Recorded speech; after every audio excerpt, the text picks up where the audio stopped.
नमस्कार साथियों, स्वागत आप सभी का सौदागर के आज के इस नए वीडियो में। साथियों, आप सभी को पता ही है कि सवाल जवाब का जो डे था ट्यूसडे, उसे बदल के संडे कर दिया गया है। यानी अब आप हर संडे को इसे देख पाएंगे और इसे बदलने के पीछे एक ही मकसद है कि ये जो वीडियो होता है ये 20 मिनट से ज़्यादा का होता है, आप लोगों के सवालों का जवाब रहता है, आप इसे तसल्ली से देख पाएँ, इसलिए हमने निर्धारित किया कि इसे क्यों ना संडे कर दिया जाए। और इसके 100 एपिसोड कंप्लीट हो चुके हैं, उसे आपने देखा ही है, अपना प्रोत्साहन भी दिया है। उसी तरीके से अपना प्रोत्साहन लगातार देते रहिए। और अभी चल रहा है आज़ादी का अमृत महोत्सव, यानी कि 75 साल जो है पूरे हो चुके हैं आज़ादी के, और हर घर झंडा जो फहराने का एक मुहिम है उसमें आप सब हम लोग मिलके शामिल हों, इसे आगे बढ़ाते रहें। जय हिंद। चलिए वीडियो की शुरुआत करते हैं। पहला सवाल है आनंद मुंबई वाला, इनका नाम है, और इन्होंने लिखा है, sir first of all thanks a lot for unlocking our real estate knowledge. I have one small but important question to ask. Global recession expected है, so प्रॉपर्टी में इन्वेस्ट करना सही रहेगा इस टाइम? देखिए आनंद जी, प्रॉपर्टी में इन्वेस्ट करना कभी भी नुकसानदायक नहीं हो सकता, लेकिन उसमें कई बातों का ध्यान रखना होगा। सबसे बड़ी चीज़ बता दें, जिस तरीके से आज के समय में सब्जी भाजी जैसे आप खरीदते हैं, उस तरीके से जो फ्लैट खरीदे जा रहे हैं, अगर उस भेड़चाल में आप खरीद रहे हैं तो बिल्कुल चांसेस हैं कि आप शायद अच्छा रिटर्न ना बना पाएँ या फिर आप अपना पैसा ब्लॉक कर लें। ये मैं बिल्कुल सही कह रहा हूँ, क्योंकि प्रॉपर्टी खरीदने से पहले तमाम चीज़ें जो है चेक करनी होती हैं, अपने आप को एजुकेट करना होता है। मैं आपको बताऊं, इस फील्ड में मुझे 10 से 11 साल हो चुके हैं एक्टिवली इसमें काम करते हुए, और तमाम चीज़ों के इन्फॉर्मेशन जो है गैदर करते हो, और उसमें आप लोगों की मदद रहती है। आप सवाल पूछते हैं, उस पर हम लोग रिसर्च करते हैं, पूरी टीम लगती है और तमाम चीज़ें निकाल के आप लोगों के सामने ले आते हैं, चाहे वो प्रोजेक्ट रिव्यू हो, लोकेशन रिव्यू हो, या तमाम जो रियल एस्टेट से जुड़े फैक्ट्स हैं। उसके बावजूद भी लगता है कि भी बहुत सी चीज़ें समझनी है। तो आप समझिए कि एक बायर के लिए कितना इंपॉर्टेंट हो जाता है इन सब चीज़ों को समझना, क्योंकि जो जिसके जोन की चीज़ें हैं वो उसे पता होती हैं। आप इंजीनियर हैं, आप आईटी इंजीनियर हैं तो आपको आईटी के बारे में पता है, आप सिविल इंजीनियर हैं तो आपको सिविल के बारे में पता है। इसी तरीके से अगर आप रियल एस्टेट परचेज कर रहे हैं तो उसमें सबसे पहले आप खुद अपने आप को एजुकेट करिए, क्योंकि देखिए लॉ में एक चीज़ है, अगर आप इग्नोरेंस में कोई चीज़ करते हैं तो उसके लिए कोई भी जो है आपको एक तरीके से छूट नहीं मिलने वाली। मान लीजिए आप गलती से कोई चीज़ चूज कर लेते हैं, बाद में कहते हैं नहीं मैंने तो पढ़ा नहीं, मैंने तो ये देखा नहीं, इसका कोई स्कोप बचता नहीं आपके लिए सब कहने का। अगर आपने लोकेशन नहीं समझा, आपने बिल्डर की लीगेसी नहीं समझी, आपका जो वहाँ पे रास्ता ले जाया जा रहा है वो वाइड होगा नहीं होगा, उसके बीच में क्या डेवलपमेंट होंगे, क्या वहाँ पे गुंठेवारी कंस्ट्रक्शन हो जाएगा, क्या आसपास प्लान डेवलपमेंट होगा, ये सारी चीज़ें समझना ज़रूरी है। अगर आपने लोकेशन को अच्छे से समझ लिया, अगर आपने डेवलपर की लीगेसी समझ ली, तो 100% आपका जो इन्वेस्टमेंट है वो फ्रूटफुल होने वाला। कोई भी सिचुएशन आने दीजिए। देखिए आज की डेट में आप देखें तो हर किसी के पास घर नहीं है। एक फैमिली जिसे कही जाती है, जिसे आप समझें कि मियाँ बीबी बच्चे, हस्बैंड वाइफ और बच्चे, जो एक फैमिली है, इसको अगर आप कंबाइन करके देख रहे हैं, यानी कि एक फैमिली में आज की डेट में भी लोग कंबाइन रहते हैं, लेकिन आगे जब फैमिली बढ़ेंगी तो क्या हर किसी के पास घर है भारत जैसे देश में? तो यहाँ पे ज़रूरत हमेशा बनी रहने वाली है। तो आपका इन्वेस्टमेंट कभी बेकार नहीं जाएगा। सबसे पहले आप अपने फाइनेंसेस को समझें, आप ये देखें किस तरह की प्रॉपर्टी में आप इन्वेस्ट करने जा रहे हैं, आपका उससे उद्देश्य क्या है, क्या शॉर्ट टाइम आप इन्वेस्टमेंट करने जा रहे हैं, लॉन्ग टर्म करने जा रहे हैं, आप उस पर आरओआई चाहते हैं, कोई फिक्स्ड इनकम चाहते हैं, इन सब चीज़ों को समझिए। उसके बाद जो है आप मार्केट में उतरिए, प्रॉपर उसको जो है एनालिसिस करिए, जहाँ पे लोगों की मदद लगती हो ले सकते हैं, आप सौदागर से भी मदद ले सकते हैं। हम लोग इसीलिए हर वीडियो के डिस्क्रिप्शन में क्वेरी कंसर्न फॉर्म डाल के रखते हैं, जिससे आप वहाँ पे अपनी समस्याएं पहुँचाएं और इन पर्सन कंसल्टेशन भी ले सकते हैं। लेकिन आप खुद भी मार्केट में जाके इन्फॉर्मेशन लीजिए, समझिए उस लोकेशन को, खुद देखिए आज प्रेजेंट में कैसा है, इसके 5 साल पहले कैसा था, वहाँ पे आप गूगल मैप की भी मदद ले सकते हैं। तो ये सारी चीज़ें जब समझेंगे तो आपका इन्वेस्टमेंट 100% सही तरफ जाएगा। लेकिन आप भेड़ चाल में कि ये 10 लोग ले रहे हैं तो मैं भी ले लेता हूँ, यहाँ पे जा रहा हूँ, या तो भीड़ है, टोकन सिस्टम है, सबसे टोकन लिया गया है, एक साथ बुलाया जा रहा है, भीड़ की जा रही है, और आप उसमें ट्रैप हो जाते हैं कि नहीं नहीं तो बहुत अच्छा, अगर यहाँ नहीं मिला तो फिर मुझे जीवन में प्रॉपर्टी नहीं मिलने वाली। ये गलत है। इस पर कभी भी इस तरीके के जो है फ्लो में जो है आप कभी डिसीजन मत लीजिए। आप प्रॉपर्टी को समझिए, लोकेशन को समझिए, बिल्डर की लीगेसी को समझिए और सारे डॉक्यूमेंट, सारी चीज़ों को समझने के बाद तब इन्वेस्टमेंट करिए, कभी फेल नहीं होगा। आगे चलते हैं, करण वाधवानी जी हैं, इन्होंने लिखा है thank you for giving us factful knowledge related to real estate in general, highly appreciated. Thank you so much Karan ji. आगे आप लिख रहे हैं it is compulsory to form a society just after 2 months of possession where there are many flat owners are yet to get possession. The project is of 2 buildings of 14 floors each, out of which one is ready for possession and the other is in construction. Please could you suggest as what is the rule related to form a society as builder is pushing for the same. Please suggest as no one is ready to form a society until pending work from builder like amenities and other work is complete. देखिए करण जी, आपका सवाल बड़ा अच्छा है, इसके माध्यम से काफ़ी लोगों को इन्फॉर्मेशन मिल जाएगा।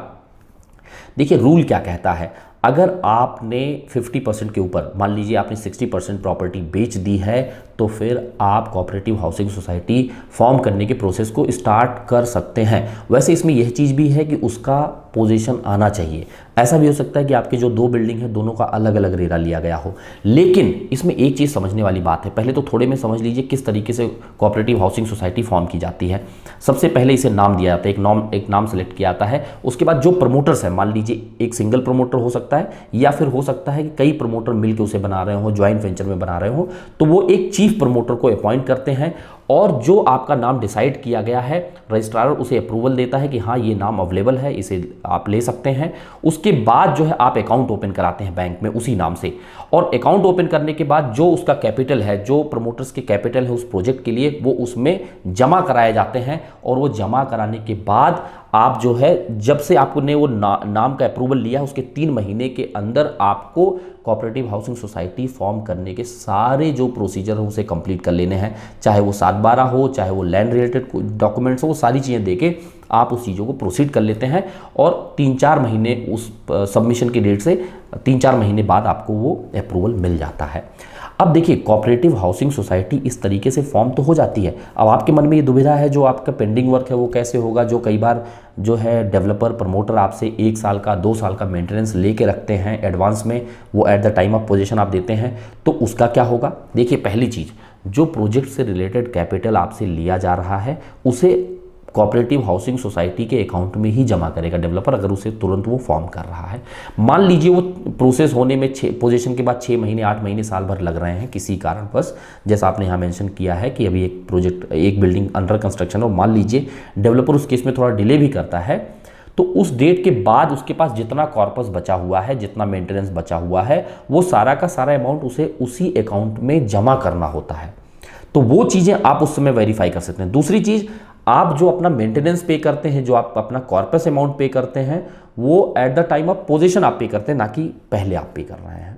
तो वो चीज़ भी वेरीफाई हो सकती है जब आप पोजीशन दे रहे हैं, तो क्या कोऑपरेटिव हाउसिंग सोसाइटी फॉर्म हो चुकी है। अगर हो चुकी है तो क्या आपका जो मेंटेनेंस और कॉर्पस फंड का जो फंड है वो किस अकाउंट में जा रहा है, वो भी आप देख सकते हैं, वेरीफाई कर सकते हैं। और मान लीजिए अगर 4 महीने सोसाइटी बिल्डर चला रहा है, उसके बाद कोऑपरेटिव हाउसिंग सोसाइटी बना रहा है, तो जो बचे हुए पैसे हैं उसका हिसाब डेवलपर जो है देगा और बचे हुए पैसे को जमा करेगा। एक चीज़। दूसरी चीज़, कोऑपरेटिव हाउसिंग सोसाइटी जल्दी बन जाने के फायदे भी हैं कि आप जो है लीगली फिर जो है आगे बढ़ सकते हैं अपना कन्वेंस डीड कराने के लिए। जो सबसे इंपॉर्टेंट डॉक्यूमेंट होता है कि अगर डेवलपर किसी चीज़ को डेवलप कर रहा है तो उसके सारे राइट कोऑपरेटिव हाउसिंग सोसाइटी को मिल जाए, क्योंकि end of the day cooperative housing society के जो मेंबर्स होंगे वो आपके सोसाइटी के लोग ही होंगे। हो सकता है आप हो, तो आप लोग ही उन्हें चुनते हैं, उनका इलेक्शन होता है, और आप जब आपका पूरा अधिकार उस पर लैंड के साथ होगा, सारे राइट्स आपके हाथ में होंगे, तो आप फ्यूचर में कुछ भी एग्जीक्यूट कर सकते हैं। क्योंकि कई बार प्री कंसेंट डेवलपर लेके रखते हैं कि कुछ नई बिल्डिंग भी बन सकती है, इसमें कुछ फ्लोर बढ़ाए भी जा सकते हैं स्कोप, तो वहाँ पे वो फिर बाद में आपसे कंसेंट लेने नहीं आएंगे, और जो वहाँ पे एफएसआई इंक्रीज हो रहा है उसे वो लोड भी कर सकते हैं, नए बिल्डिंग भी बना सकते हैं। हाँ, उसमें अमेंडमेंट करके वो सैंक्शनिंग जरूर लेंगे, लेकिन वो कर सकते हैं। तो इन सब चीज़ों से बचने के लिए जितने जल्दी कोऑपरेटिव हाउसिंग सोसाइटी फॉर्म हो जाए और आप कन्वेंस डीड के लिए प्रेशर बनाना स्टार्ट कर दीजिए। मान लीजिए अगर कन्वेंस डीड नहीं होता है तो आप डीम्ड कन्वेंस के लिए भी जा सकते हैं। इसके बारे में भी मैंने पिछले वीडियोज़ में बताया हुआ है, उसे भी आप देख सकते हैं। आगे चलते हैं, स्वप्निल नजारे जी हैं, इनका सवाल है, I want to cancel my purchase of under construction flat, will I get stamp duty and registration fees back, I am from Maharashtra Pune. देखिए स्वप्निल जी, बिल्कुल आप अपने स्टैम्प ड्यूटी का रिफंड क्लेम कर सकते हैं अगर आप जो कैंसिलेशन कर रहे हैं वो डेट ऑफ एग्रीमेंट्स के 6 महीने के अंदर कर रहे हैं, तो आप उस रिफंड को क्लेम कर सकते हैं। आपका जो रजिस्ट्रेशन अमाउंट जो 30,000 के आसपास आपने दिया होगा वो नहीं मिलने वाला, लॉयर फी ऑब्वियस नहीं मिलने वाली है। स्टैम्प ड्यूटी में कई बार जो है 200 से 1000 रुपये 1500 रुपये तक का डिडक्शन होता है, बाकी आपको मिल जाता है।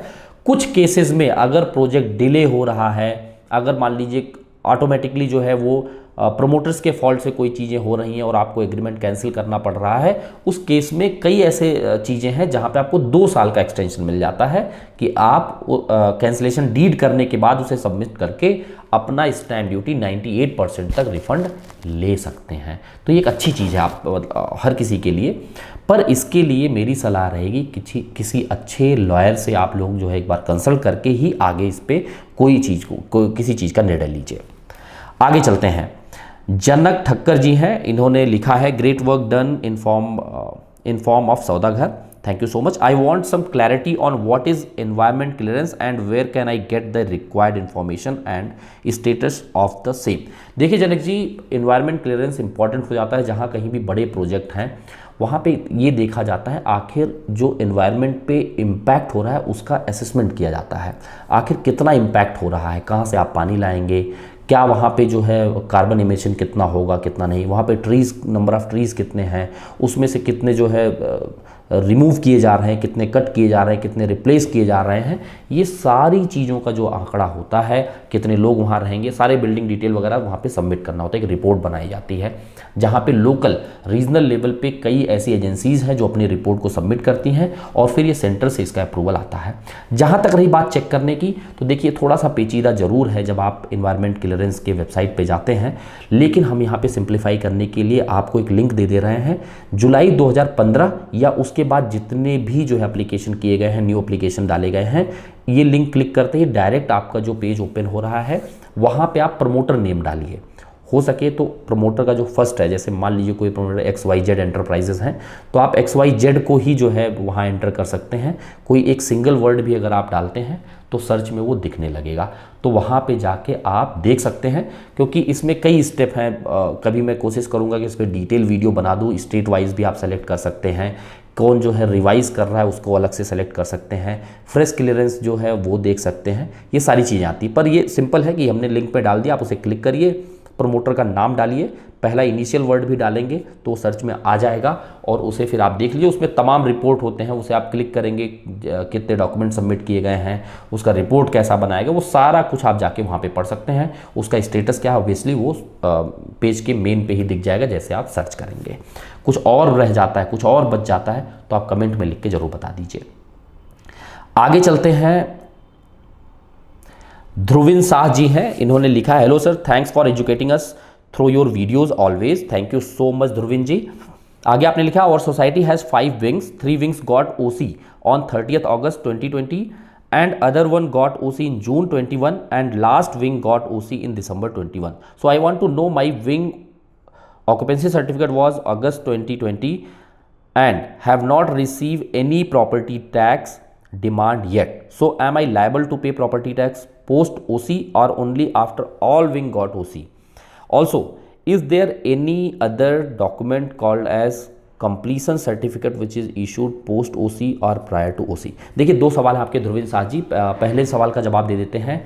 जब आपके बिल्डिंग का OC आ चुका है, यानी कि ऑक्यूपेंसी सर्टिफिकेट आ चुका है, अब डेवलपर उसे लीगली आपको पोजीशन दे सकता है। जहां तक रही बात CC की, जो आपका दूसरा सवाल है, तो कंप्लीशन सर्टिफिकेट ये आर्किटेक्ट इशू करता है कि बिल्डिंग कंप्लीट हो चुकी है।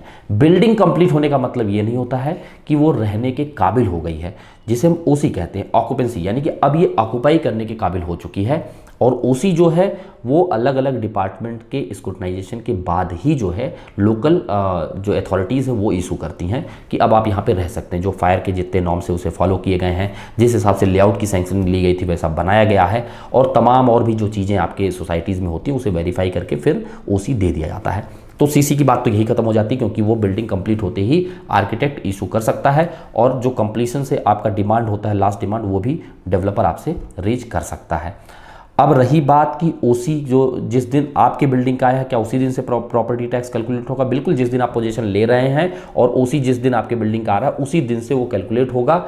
अभी नहीं आया, हो सकता है कि अभी वो लोग अपडेट कर रहे हो और कुछ समय बाद भी, क्योंकि बीच में जो है कोविड भी था, उसके भी चलते कई जो न्यूली एडेड विलेजेस हैं वहाँ पे अभी प्रॉपर्टी टैक्स के बिल नहीं आ रहे, ना ही ऑनलाइन दिख रहे हैं। तो ये हो सकता है कि एक साथ जो है वो एक्यूमुलेट होकर आपको 2 साल 3 साल का दिखे, तो उसमें वेट कर लीजिए। लेकिन आप मेंटली प्रिपेयर्ड रहिए कि आपका जो प्रॉपर्टी टैक्स बनेगा वो फ्रॉम द डेट ऑफ ओसी जो आपके बिल्डिंग का आया हुआ है।